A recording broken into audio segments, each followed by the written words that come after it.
This episode is brought to you by SRP Federal Credit Union. SRP Federal Credit Union is celebrating their 60th anniversary. 60 years is a milestone, and they're just getting started.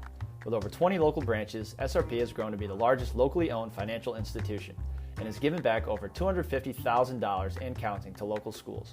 SRP is invested in our community that we call home, and they're not going away. SRP is here today, tomorrow, and for decades to come, celebrating 60 years. Membership required, federally insured by NCUA.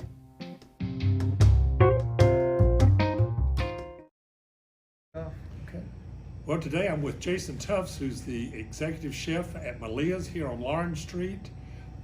Delighted to be here. Jason, you know I've had a lot of meals here. I think your cooking is fabulous. Thank you. And I want us to talk more about you and some things that are going on in your life right now. I know that you've just recently been named a South Carolina Chef's Ambassador. Yes, what sir. does that mean? The Chef Ambassador program was created by Nikki Haley's office a few years ago in order to bring tourism and light to tourism and also to our beautiful products we have here in South Carolina. It is now a joint effort between the Department of Agriculture and South Carolina Parks, Rec, and Tourism. And what does it mean? Do you travel anywhere? We do travel, yes. Okay. Yeah. Our events this year will be Charleston Food and Wine Festival, which will be held this week actually. We're in Monday already. Will be held Wednesday through Saturday this week in Charleston at various locations, North Charleston and downtown. But there will be selected media missions that the ambassadors will be called upon to do for Parks and Rec or for the Ag Department. Not quite sure what that will entail. They're not 100% certain yet either. But there's some more fun events lined up. They just finished up the South Carolina Wildlife Expo in Charleston last month, a few weeks ago. And that was the class of 2019 was competing in that, not competing. It was, was featured in that, doing cooking demos and just other events like that. So do you ever cook at the governor's mansion? Never, haven't yet. I did get to meet the chef just a few weeks ago when we went and did the press conference and the release and everything, and super guy. I mean, very clean kitchen. I was amazed at how clean and together the gentlemen were. It was really neat to see. It's a big commercial kitchen? Huge, yes. Okay. Yeah. All right, so tell me about what's life like here as an executive chef. What's a day like on a regular day? I presume you just run into the kitchen 3 minutes before the doors open and you're set, and then walk right back out. Oh, sure, absolutely. One thing I love about my job here is every day is an adventure.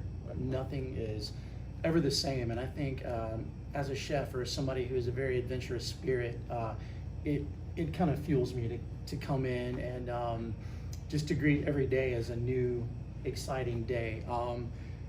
Working here, my role is, I've got the best job in town, and I'll tell anybody that. Matthew Shackleton, who is our co-owner, is also a chef, and I'm more of a chef de cuisine, I guess the title would be. When you have a chef owner who's still heavily involved in an operation, your chef de cuisine is the one that takes over the day-to-day operation. So Matthew oversees the entire operation and leaves me responsible for the kitchen. But with that being said, we have this wonderful symbiosis where we write menus together, we create dishes together. And one thing that I really love about working here and for him is we're so like-minded. He'll come up with an ingredient and I'll finish a sentence, or vice versa, which is, it's phenomenal to just bounce these great ideas, and before we know, we have this wonderful dish that's prepared. That's a good relationship. Absolutely. So how does a chef feel when there are items on the menu that everybody expects to be there, that are, you just got to have those items, and you want to move something off, and your clientele says, "Don't you dare!" How do you react to that? The customer's always right. I mean, that's how it is. I mean, coming up in country clubs, I spent a large part of my career in country clubs, and I know that the people are coming to you specifically to eat, and if they have something they want to eat, you serve it to them, and that's something that that Matthew and I pride ourselves on is, if we can absolutely accommodate a request, we do it, hands down. And you know that there are fan favorites. Malia's was built on steak salad, pork scallopini, her mother's raspberry pie. Those are things that it's not stayed, it's never old for us. It's just what we do. You know, it's second nature, it's muscle memory. Yeah. Well, I was kind of hoping we would have a piece of raspberry pie and some ice cream while I was here. Sorry, I walked in 3 minutes too. Maybe next time. So what's your secret sauce? I think you do a lot of farm to table. We do. What are those vendors like? How do you find them? Mm-hmm. How do you sustain that relationship? Right. How does that work? A lot of our relationships that we have formed have been through the farmers market. Chef Matthew picks up fresh vegetables from Robert and Holly Gartman on Tuesdays. I will pick them up on Thursdays if we're around. My best friend from high school, his father, Ronnie Rogers, does honey, so he keeps bee boxes. So I was able to find Ronnie again after so many years, Yeah. and procure from there. But a lot of the other places that we do procure from are just either our vendors have told us about this nice upstart farm, or people find us, or my relationship with Chef Brandon Veely, who helped found the program with Governor Haley and nominated me for the program. Brandon is very, very big in the Ridge Spring agriculture scene. So he's got me hooked up with Yon Family Farms beef for one of my events next week. So. And so how does availability drive the menu? That's the beautiful thing about us, and I think that's what takes a lot of pressure off Chef Matt and I. That gives us the opportunity to really put forth our best foot, or our best product, or our best effort. Is we change our menus daily if necessary. Anybody that frequents Malia's knows that our lunch menu can change from day to day, and it's seasonality, it's availability, and it's quality. If the product is not up to our standards, we don't serve it. We don't accept it, we don't serve it. Yeah. So tell me a little, how did you get into becoming a chef? What was your path? What was the pathway that led you here? Did you just wake up when you were in the second grade and said, I'm gonna be a chef, or did it take a little longer? it was actually probably before that. Oh. Grew up in the kitchen with my grandmother. The sun rose and set my grandmother, as far as I was concerned.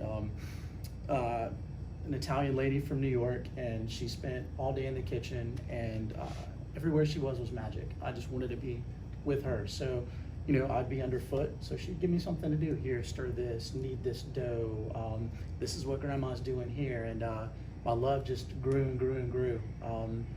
Got my first job washing dishes at the Westside Bowery when I was in high school. And from there, I was told, my mother had told me about Johnson & Wales University when it was still in Charleston. Yeah. And I applied, and the rest is history. I just worked my way up. So you're from Johnson & Wales trained. Yes, sir. Yes, sir. When you finished there, did you work in Charleston then, or came right straight back to Aiken? I did. I worked for, I completed my externship with the school with Charleston Place Hotel, and after completing that, the chef hired me on. So I worked there for about 6 months until it was time to move back home. There is a sous chef opportunity available at Woodside Plantation. So I actually interviewed here with Malia first, and the best offer was with Woodside. So I spent 13 years with Club Corps, who owned Woodside at the time, and 13 years kind of moving and growing in different cities and clubs, and so. But you made your way back to Aiken. I did, yes, sir. What drew you back to Aiken? Family. Okay. This is my hometown, so family is all here, and my wife wanted to be closer to to home and to her family as well. So it's just it's a beautiful place and an awesome place to raise children. So.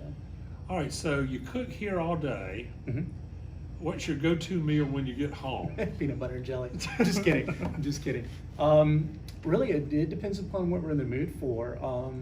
One thing that I love about this job as well is the work-home balance. I've never had that in any place I've ever been before. So I'm home, 5 evenings a week generally, unless we're super busy. So I'm able to, last night I did a baked chicken breast with, little bacon and cheese for the kids. That's what they were wanting. But could be spaghetti, could be beef stroganoff, chili. I mean, you know, we're not fancy. We eat like normal people. So yeah. And do you go out to eat? Occasionally Yeah. we do. You know, my wife and I just changed our lifestyle last fall, so we don't eat out as much, and we're hitting the gym, so we're trying to be a little bit healthier now that we're in our 40s. So, yeah. Yeah. Well, and I know that on this menu, I changed my lifestyle about 4.5 years ago, and I try to go low carb as much as I can, Yeah. and I can find lots of things that work for me on this menu. Yeah. Or at least I've convinced myself. If I tell you what I eat, you'll probably say, "Oh, that's wrong," but it's working. We do try really hard to have healthy options and to adjust things. I mean, every night there is a gluten-free request or a strict vegan request, and I mean, you know, it's so easy to just accommodate those for our diners. Yeah. So you mentioned Aiken, and the family brought you back. Mhm. What are some of your favorite things that you and your family do in Aiken when you're not at work? When the kids were really small, we did lots of walks in Hitchcock, and that's become. I'm trying to make that my Saturday routine. I work a double on Saturdays, so I try to get out of here for about an hour, and I'll go down to the Tea Cottage path and just hike down and back for a little bit and kind of clear my head. But anything outside, the kids and I used to go to Citizens Field and kick soccer balls or fly kites or, you know, just fun things. But they're older now and they're kind of coming and going. They have lives, you know, college age and late high school age. So, you know, we just kind of get together and hang out at the house when we can or go visit family. Well, that's good. So, I have really enjoyed this conversation today. Thank you. And I appreciate you taking some time with me. Yes, sir. I also appreciate the fact that you made your way back to Aiken. You got here as fast as you could. Yes, sir. Thank you so much, Mr. Jones. And we say it's a great day for business in Aiken, South Carolina, and we appreciate you being with us. Thank you, sir.